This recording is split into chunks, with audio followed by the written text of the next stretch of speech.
Someone asked me what I want. To live with you in peace and love. Welcome to MsMojo, and today we're looking at some of the most famous and heartbreaking star-crossed couplings across history. I sing your restless longing for the statue, your fear of the feelings that await you in the street.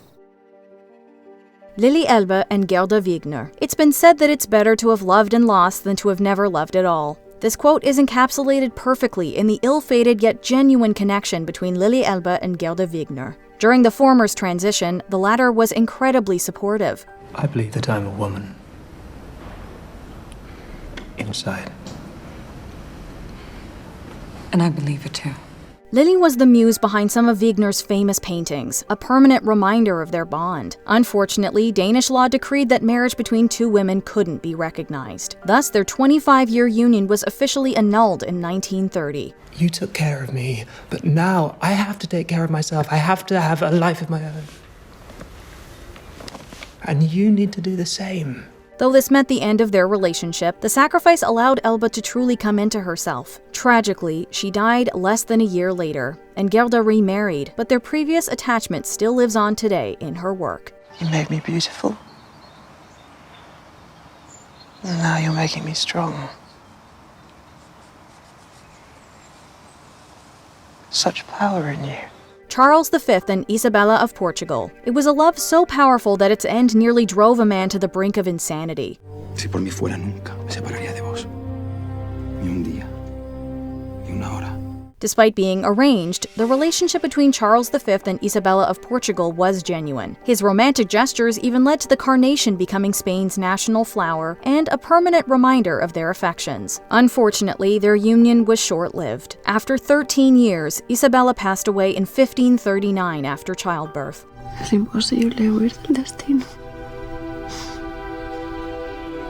Tantas veces he rezado a Dios. No me sorprendiera la muerte estando lejos de vos.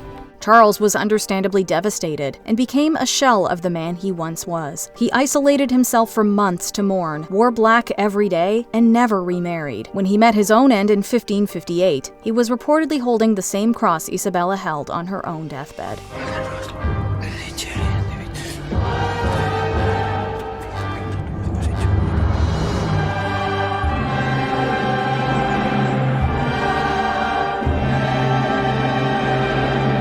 Queen Victoria and Prince Albert of Saxe-Coburg and Gotha. Charles V wasn't the only royal to be affected by the loss of his soulmate. Queen Victoria's affection for Prince Albert of Saxe-Coburg and Gotha was clear from the beginning. She waxed poetic both about his looks and the happiness he gave her. She proposed to him in 1839, making her own choice of spouse in a move that was rare for royal women throughout history. I'm sure you're aware why I wished you to come here. Because it would make me happier than anything. Too happy, really, if you would agree to what I wish. And stay with you. And stay with me. And marry you.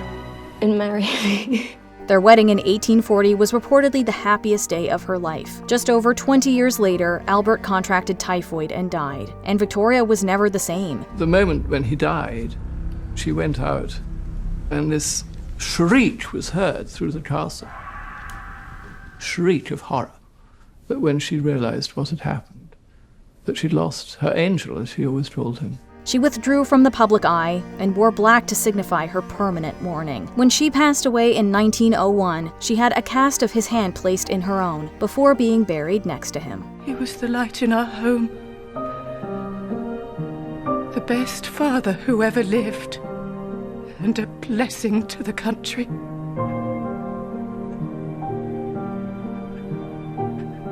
There will be nobody ever again to call me Victoria.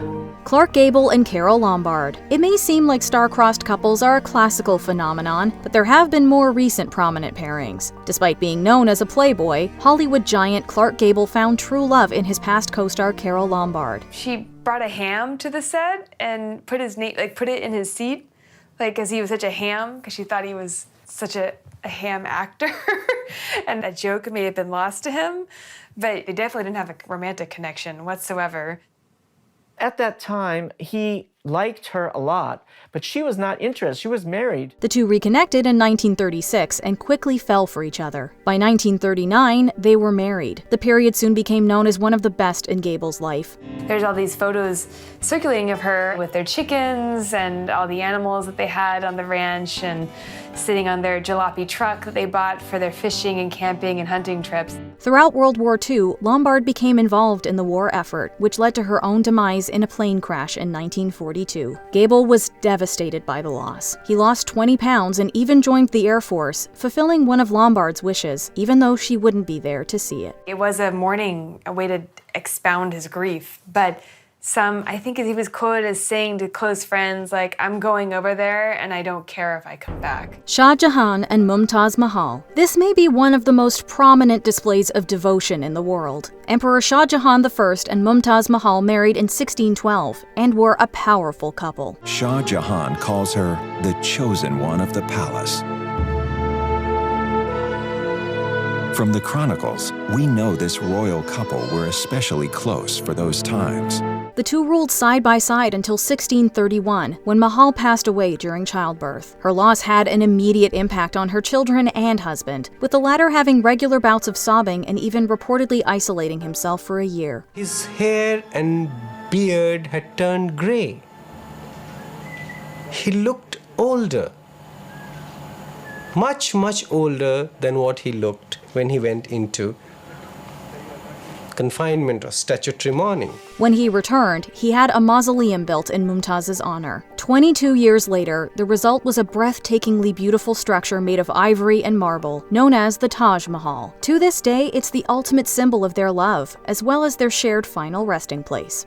Shah Jahan is reunited with his chosen one of the palace. Their legacy will make them immortal.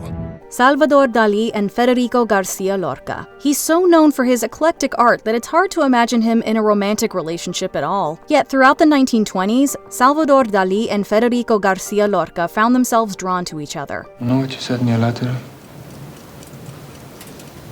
About everything that you are being split apart. As young creatives, they formed a strong bond that many felt was stronger than friendship. Lorca in particular felt an extreme passion for the painter, which opened his eyes to his own sexuality. The poet even penned Ode to Dali in the mid-1920s. I sing the small sea siren who sings to you, riding her bicycle of corals and conches. But above all, I sing a common thought that joins us in the dark and golden hours. However, the surrealist artist claimed that the relationship was platonic and ended up marrying a woman. Despite that, Dali and Lorca maintained their emotionally intense connection up until the latter's assassination in 1936. The speculation around their feelings still lives on today. I hurt your pride, I know.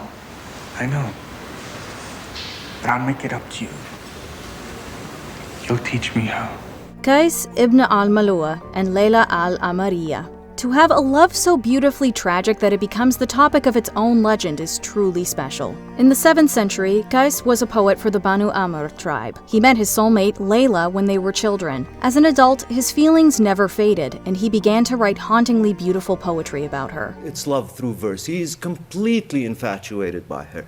The fact that he's uninhibited, he's going overboard, let's say, in wooing her, and he's mentioning her by name, scandalizes her family. Leila's father separated the young couple before a relationship could fully blossom. What happened next isn't known by historians. Qays is completely, he loses it. He's completely lost. He takes to the desert. He's seen reciting his poetry alone in the desert. And his family starts to leave him food out in the wilderness so he can get something to eat. And he's completely lost to society. Apparently, Qays was eventually found by Leila's grave and engraved a poem into it. While that hasn't been verified, the poem itself is. And it's so heartfelt that it could make even the most cynical individual believe in love again. Indeed, you have returned to her, my heart. And lo, tears are shed profusely pouring forth, foretelling that passion is a fire ignited, and beneath fire's embers, the heart melts. Mildred and Richard Loving. White and colored went to school different, and things like that, you know. They couldn't go in the same restaurants. And I knew that. But I didn't realize how bad it was until we got married.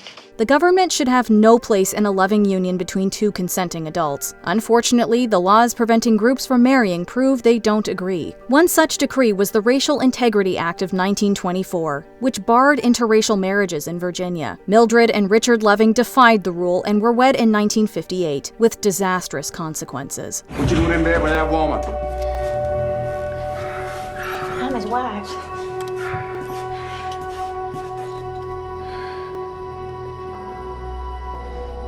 That's no good here. They were arrested in the middle of the night and tried, before having to choose between prison or leaving the state. They chose the latter, but that didn't stop them from fighting for their rights. Their case made its way up to the Supreme Court, where they finally won. Unfortunately, Richard perished in a car accident less than a decade later. You tell the judge. Tell the judge I love my wife.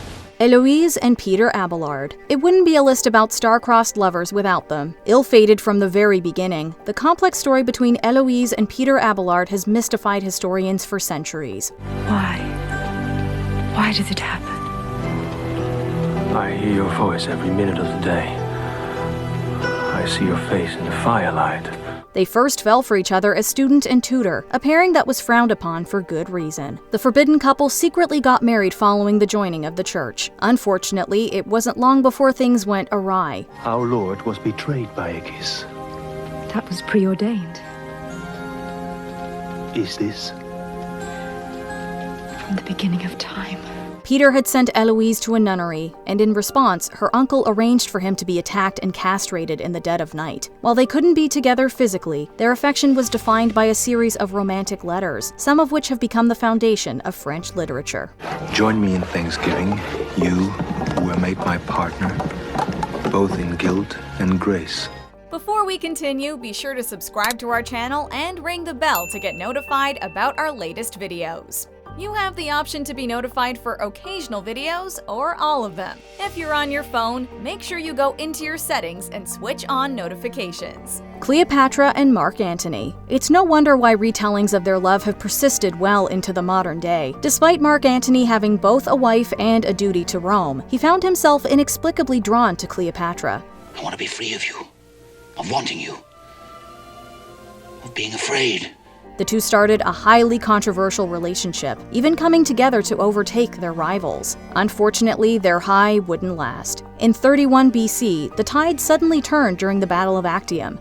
No, I cannot run. I will be guided by you, naturally. If you think there is some other path available to us. In a fit of panic, Antony attempted to take his own life, assuming Cleopatra had done the same. He ended up dying in her arms, leaving her alone to face the Romans. She joined him in death weeks later. To this day, Antony and Cleopatra remain one of the most tragic examples of doomed romance. Fortune knows we score the most when most she offers blows.